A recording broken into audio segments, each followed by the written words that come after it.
Hello दोस्तों, स्वागत है आपका मेरे यूट्यूब चैनल परीक्षा प्लान में। तो चलिए आज की ईवीएस की क्लास को शुरू करते हैं और अपने टॉपिक पर आते हैं। यदि आप चैनल पर नए हैं तो चैनल को सब्सक्राइब कर लीजिए। तो चलिए शुरू करते हैं आज के वीडियो को। पाठ 3 पढ़ेंगे, चखने से पचने तक। स्वाद ही स्वाद। लिखा है, झुम्पा रसोई में गई और माँ से लिपट कर बोली, माँ मैं नहीं खाऊंगी कड़वे करेले, मुझे तो तुम गुड़ रोटी ही दे दो। माँ ने हंसते हुए कहा, कितना मीठा खाओगी, सुबह भी तो तुमने चीनी वाली रोटी खाई थी, तुम बोर नहीं होती एक ही तरह के स्वाद की चीजें खाकर। जुगलन ने झुम्पा को चिढ़ाते हुए कहा। झुम्पा तपाक से बोली, तुम बोर होती हो क्या इमली चाटते चाटते? जरूर नाम सुनते ही तुम्हारे मुंह में पानी आ गया होगा। जुगलन बोली, मैं मीठा भी खाती हूँ, नमकीन भी। हाँ, खट्टी इमली मुझे बहुत ही पसंद है, पर मैं करेला भी खा लेती हूँ। यह कहकर जुगलन ने माँ को देखा और दोनों जोर से हंस पड़ी। जुगलन झुप्पा से बोली, चलो एक खेल खेलते हैं। मैं तुम्हारे मुंह में खाने की कोई चीज रखूंगी, तुम्हें आंखें बंद करके उसे पहचानना होगा। जुगलन ने चम्मच में नींबू की रस की कुछ बूंदें ली और झुम्पा को चखाई। खट्टा नींबू, झुम्पा फट से बोली। फिर जुगलन ने गुड़ की डली उठाई तो माँ बोली, पीस कर खिलाओ, नहीं तो फट पहचान लेगी। जुगलन ने थोड़ा सा गुड़ पीस कर झुम्पा को चखाया तो उसने पहचान लिया। इस तरह झुम्पा ने कई चीजें पहचानी। तली हुई मछली को तो झुम्पा ने बिना चखे ही पहचान लिया। तब जुगलन बोली, अब नाक बंद करके पहचानो। झुम्पा ने चखा तो वह सोच में पड़ गई, कुछ कड़वा सा है, कुछ खट्टा सा, कुछ नमकीन सा। एक चम्मच और खिलाओ, वह बोली। जुगलन ने चम्मच में करेले की सब्जी ली। झुम्पा की आंखों की पट्टी खोली और बोली, खाओ। झुम्पा भी हंसते हुए बोली, लो खिलाओ। तो यानी कि कुछ चीज़ों को हम आंख बंद करके भी पहचान सकते हैं उनके स्वाद से। उनके स्वाद से पता कर सकते हैं कि कौन सी चीज़ है। जैसे नींबू का रस खट्टा होता है, इमली भी खट्टी होती है, कहते हैं कि कौन सी चीज़ बन रही है। ऐसे ही हम वस्तुओं को पहचान लेते हैं। नीतू को चढ़ाया गया ग्लूकोज। अब ग्लूकोज क्यों चढ़ाया जाता है इसके बारे में लिखा है, नीतू को पूरा दिन लगातार उल्टी होती रही थी, साथ में दस्त भी लग गए थे। उफ, कुछ भी खाओ या पियो उल्टी। उसके पिताजी ने उसे पानी में नमक और चीनी घोलकर पीने के लिए दिया। शाम को डॉक्टर के पास जाने के लिए वह बिस्तर से उठी तो चक्कर खाकर गिर पड़ी। वे उसे गोद में उठाकर डॉक्टर ने नीतू को अस्पताल में भर्ती होने को कहा, ग्लूकोज चढ़ाने के लिए। यह सुनकर नीतू सोच में पड़ गई। स्कूल में खेल के समय तो टीचर कई बार ग्लूकोज पीने को देती है, पर अब ग्लूकोज चढ़ाना क्यों है?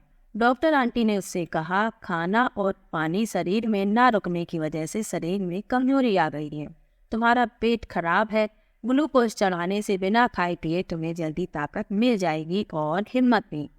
तो जब दस्त और उल्टी होने लगते हैं तो ग्लूकोज चढ़ाया जाता है, जिससे शरीर में ताकत बनी रहे और शरीर में जो कमी हो गई है पानी की, उस पानी को पूरा किया जा सके।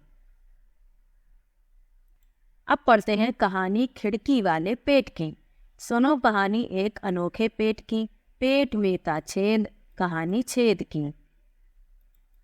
मार्टिन नाम का एक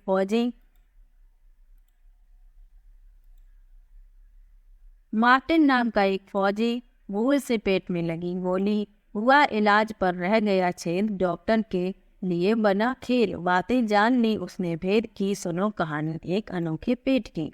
जब चाहे तब उसमें झांक ले, अंदर का सारा हाल भांप ले, क्या खाया क्या चबाया, क्या नहीं पचा क्या पचाया, कर सकते थे मीन मेख भी। सुनो कहानी एक अनोखे पेट की।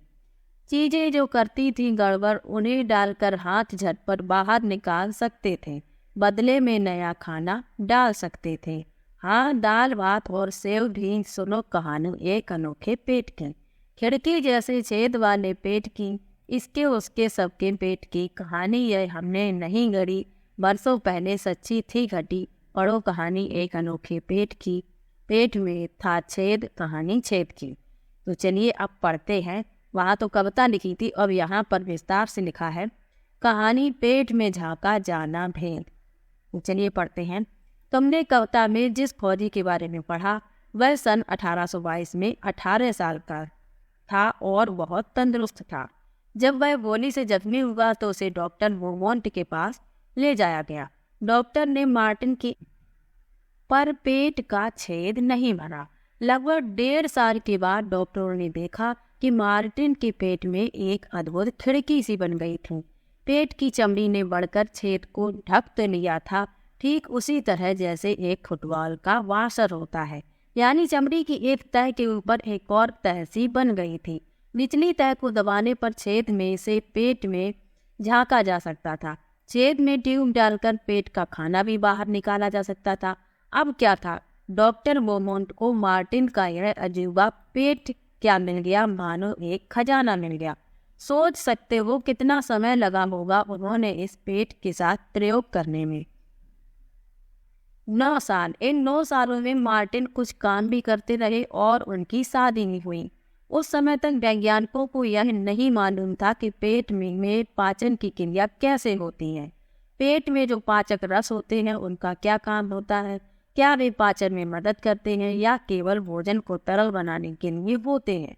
पहले तो उन्होंने यही देखना चाहा कि यदि पेट के पाचक रस को बाहर एक गिलास में निकाल लिया जाए और खाने की कोई चीज दबा कर उसमें रख दी जाए तो क्या वह पड़ी पड़ी पच जाएगी। इसके लिए उन्होंने एक प्रयोग किया। एक ट्यूब से पेट में से कुछ पाचक रस निकाल लिया। फिर 10 मिलीलीटर पाचक रस में एक उबली हुई मछली के 20 बारीक टुकड़े डालकर सुबह 8:30 बजे रख दिए। इस गिलास को उतने ही तापमान में रखा जितना आमतौर पर हमारे पेट के अंदर होता है, लगभग 30 डिग्री सेंटीग्रेड। तो पेट के अंदर का तापमान कितना होता है, 30 डिग्री सेंटीग्रेड। दोपहर के 2 बजे तक उन्होंने देखा कि मछली के सब टुकड़े पूरी तरह से घुल चुके थे। फिर उन्होंने इसी तरह कुछ और पेट के पाचक रस में रखा और वही मार्टिन को खिलाया। अलग अलग भोजन पचने में कितनी देर लगी उसकी तालिका बना ली। डॉक्टर मोमोंट की तालिका देखो। तो यहाँ पर लिखा है जो चीजें डॉक्टर मोमोंट ने पाचक रस में रखी, गिलास के पाचक रस में और पेट में, और उनके समय को नोट किया कि किस चीज को पचने में कितना टाइम लगता है। जैसे कच्चे दूध को पेट में लगता है 2 घंटे 15 मिनट, जबकि गिलास में लगता है 4 घंटे 45 मिनट। ऐसे ही उबले हुए दूध को लगते हैं 2 घंटे पचने में और गिलास के पाचक रस में 4 घंटे 15 मिनट। पूरी तरह उबला अंडा 3 घंटे 30 मिनट में पच पाता है और गिलास के पाचक रस में 8 घंटे में। कम उबला अंडा 3 घंटे में पच जाता है और गिलास के पाचक रस में 6 घंटे 30 मिनट में।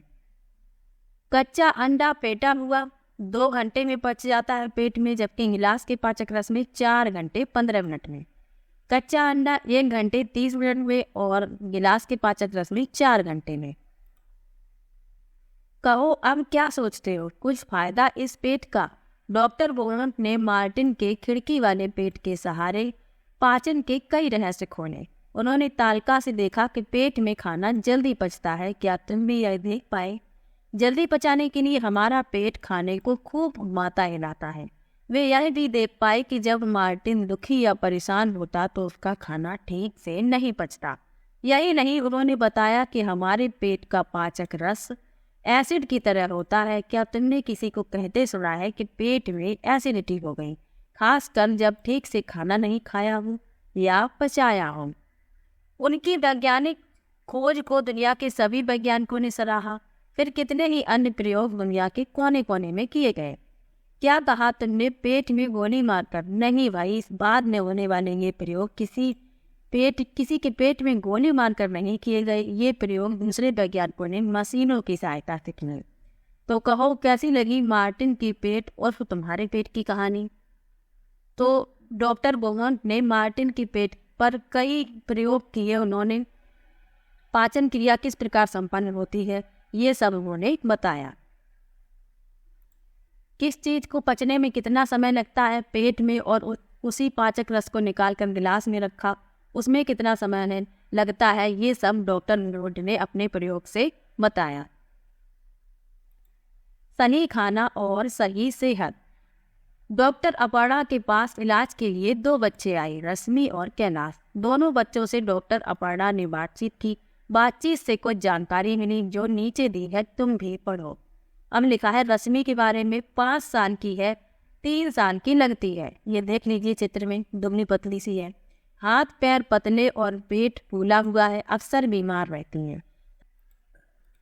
थकान के कारण बहुत बार स्कूल भी नहीं जा पाती, खेलने की ताकत भी नहीं होती। खाना पूरे दिन में थोड़े से चावल या एक आध रोटी भी मिली तो समझो उस दिन बहुत मिल गया। अब कैलाश के बारे में पढ़ते हैं, क्या लिखा है। उम्र से बड़ा है, शरीर मोटा और थुथला है। देख सकते हैं चित्र में भी एक मोटा लड़का छपा हुआ है। पैरों में दर्द रहता है, फुर्ती से कोई भी काम नहीं कर पाता। बस से स्कूल जाना, दिन में कई घंटे टीवी देखना। खाना, घर का खाना उसको पसंद नहीं, दाल चावल रोटी सब्जी से दूर रहता है। बाजार के चिप्स बर्गर कोल्ड ड्रिंक बस यही भाता है उसे।